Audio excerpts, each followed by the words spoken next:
రాష్ట్ర వ్యాప్తంగా పెరిగినటువంటి విద్యుత్ ఛార్జీలకు నిరసనగా వైఎస్ఆర్ కాంగ్రెస్ పార్టీ తిరుపతిలో విద్యుత్ దోపిడీకి గుణపాఠం చెబుదాం అనేటటువంటి వీధి నాటకాన్ని ప్రదర్శిస్తోంది.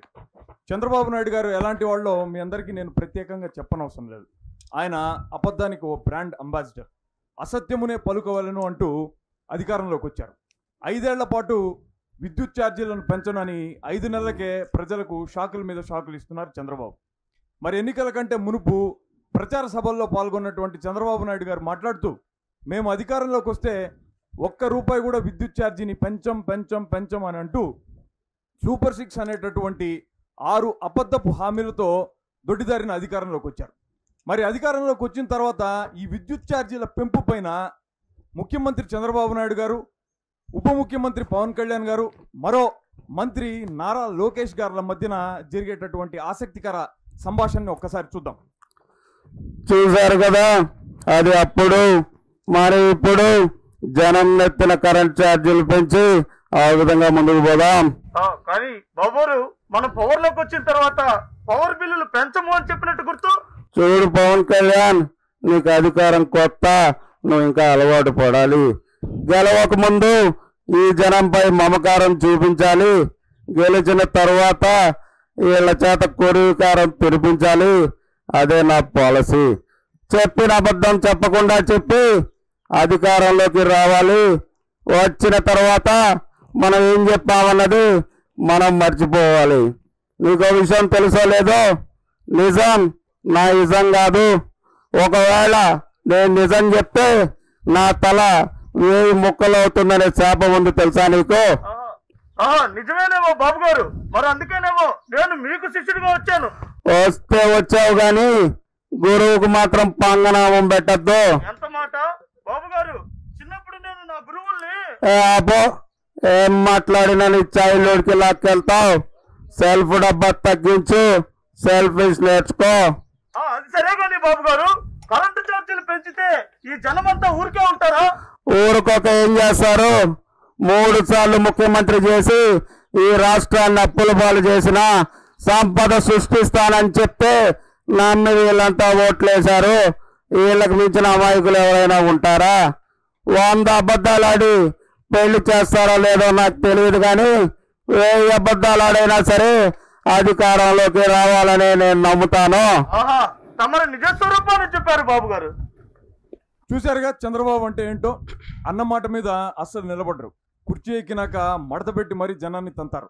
పాపం ఈ విద్యుత్ ఛార్జీల పెంపు కారణంగా సామాన్య ప్రజలు ఎలాంటి ఇబ్బందులు పడుతున్నారో ఒక్కసారి చూద్దాం. ఇక్కడ మనతో పాటుగా ఒక సాధారణ గృహిణి ఉన్నారు. నెల మొత్తానికి తనకు వచ్చే చాలీచాలని సంపాదనతో తన కుటుంబం ఈ విద్యుత్ ఛార్జీల పోటు కారణంగా ఎలాంటి ఇబ్బందులకు కష్టాలకు లోనవుతుందో ఆవిడ మాటల్లోనే. తల్లికి వందనం అంటే వంచన అని తెలుసుకున్నాం. ప్రతి బిడ్డకి 15,000 అంటే అరచేతిలో స్వర్గం అని అర్థమైంది. జగనన్న ఉంటే జూన్లోనే డబ్బులు పడేవి. పథకాలు ఇస్తానని చెవిలో పూలు పెట్టాడు చంద్రన్న. కరెంటు ఛార్జీలు పెంచి వైర్లల్లో షాకులు ఇస్తున్నాడు. అప్పులు చేసి మరీ కరెంటు బిల్లులు కడుతున్నాం. చెప్తున్నా వినండి, చంద్రన్న వచ్చాడు అంటే జనాలకి షాక్ ట్రీట్మెంట్ తప్పదు. సంపద సృష్టిస్తాను, ఆర్థిక వృద్ధిని చేసి చూపెడతాను అని ప్రగల్భాలు పలికేటటువంటి చంద్రబాబు నాయుడు గారి హయాంలో ఒక సగటు వ్యాపారస్తుడు ఈ విద్యుత్ ఛార్జీల పెంపు కారణంగా ఎలాంటి వ్యతలకు లోనవుతున్నాడో, అతని కష్టాలు కన్నీళ్లు ఎలా ఉన్నాయో అతని అంతరంగంలోకి ఒక్కసారి తొంగి చూద్దాం. ఈ బాబన్ను అంటే 15 రోజులు కరెంటు బిల్లు 15,000 వస్తుంది తప్ప దేవుడికే నామాలు పెట్టి ఈ నారావారి పాలన జనం నమ్మకానికి అవహేళన. నేను నిరంతరం కష్టపడి సంపాదించిన సంపాదన అంతా ఈ కరెంటు బిల్లు కట్టేస్తే నా కుటుంబాన్ని ఏ విధంగా పోషించాలి? నాలాంటి సగటు మనిషి యొక్క బాధలు, ఆవేదనలు, ఆక్రందనలు ఈ కోటి ప్రభుత్వానికి పట్టదా?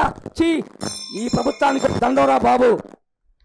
రైతు దేశానికి వెన్నుముక అని అంటారు. మరి అలాంటి రైతు నడ్డి విరిచి మూల కూర్చోబెట్టినటువంటి చంద్రబాబు నాయుడు గారి ప్రభుత్వపు విద్యుత్ ఛార్జీల భారం రైతుని ఎంత కష్టాలకు, కడగండ్లకు, కన్నీటికి పాలు చేస్తోందో, రైతు ఎంతటి ఇబ్బందులు పడుతున్నాడో, రైతు మనోగతం ఎలా ఉందో ఒక్కసారి చూద్దాం. చంద్రబాబు గారు పెట్టుబడి సాయం చేస్తానని చెప్పి ఎత్తుబడి చేస్తున్నాడు. అదేవిధంగా స్మార్ట్ మీటర్ల పేరుతో మమ్మల్ని చావుబారుతున్నాడు. అధికారం దక్కిందంటే మనకు పవర్ బిల్ పెరిగిందని అర్థం. ఈ విధంగా కరెంట్ ఛార్జీలు పెంచడం వల్ల, గిట్టుబాటు ధర లేకపోవడం వల్ల నేను ఈ వ్యవసాయం చేయలేకపోతున్నాను. ఈ సమస్యకు నాకు చావే పరిష్కారం. కూటమి అంటేనే కాలకూట విషం, మోసం, ద్రోహం. ఇదంతా మార్పు రావాలి, మార్చాలి. దీనికి మనమేం చేయాలి? ప్రజలందరినీ కూడా చైతన్యపరిచి వాళ్ళలో తిరుగుబాటును తీసుకురావాలి. అలానే పెంచిన విద్యుత్ ఛార్జీల బిల్లును తగలబెడతాం.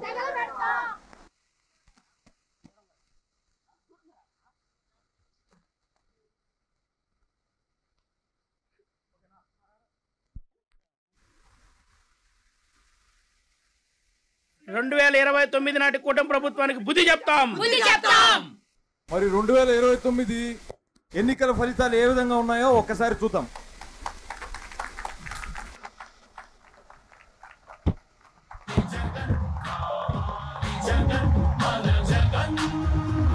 నమ్మకం అంటే జగన్, సంక్షేమం అంటే జగన్. కూటమికి రోజులు దగ్గర పడ్డాయి.